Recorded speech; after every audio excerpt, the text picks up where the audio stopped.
যখন সংসদ চলে তখন সামনে আসে ইন্ডি জোটের চেহারাটা। প্রায় প্রতিদিনই হই হুল্লোড়, চিৎকার, পণ্ড হয় সংসদের কাজ, কার্যত জ্বলে যায় আম জনতার করের টাকাগুলো।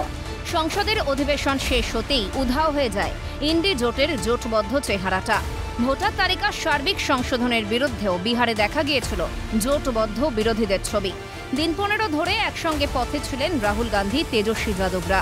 1 সেপ্টেম্বর পাটনার সমাবেশেও এক মঞ্চে দেখা গিয়েছিল ইন্ডি জোটের নেতাদের। ভোট ঘোষণার আগে এত তৎপর মহাগঠবন্ধন উধাও ভোট ঘোষণার পর। ইন্ডি জোট বিহারে মহাগঠবন্ধন নামেই পরিচিত।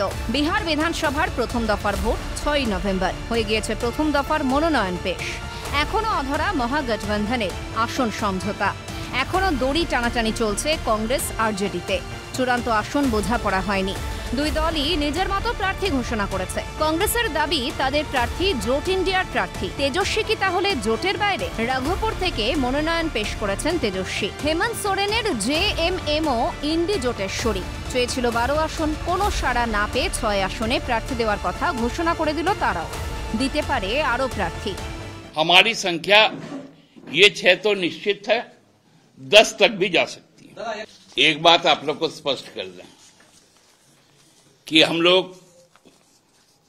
सब कुछ बर्दाश्त कर सकते हैं, लेकिन आत्मसम्मान के साथ समझौता नहीं कर सकते।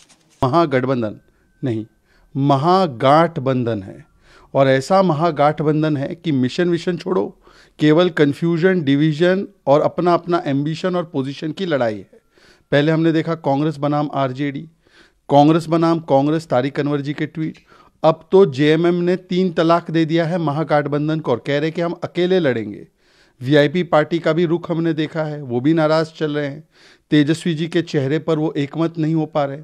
तो एनडीए एकजुट और महागठबंधन টুটফুট। ইন্ডিয়া বিহারে গঠবন্ধন নামে পরিচিত। বোঝাপড়া চূড়ান্ত গঠবন্ধনে। অথচ আগস্টেই বিহারে ঝাঁপিয়ে পড়েছিলেন রাহুল গান্ধীরা। তখন যতটা উৎফুল্ল হয়েছিল আরজেডি কংগ্রেস শিবির, এখন যেন ঠিক ততটাই অস্বস্তিতে তারা। তবে কি ভোটার তালিকার সার্বিক সংশোধনের কাজ পণ্ড করতে তখন আসরে নেমেছিলেন রাহুল গান্ধী? এখন কি হতাশ, নাকি তেজস্বীকে ক্ষমতায় আনতে ততটা আগ্রহ নেই হাত শিবিরে? প্রশ্ন যাচ্ছে বিহার কংগ্রেসেই। ক্যালকাটা নিউজ।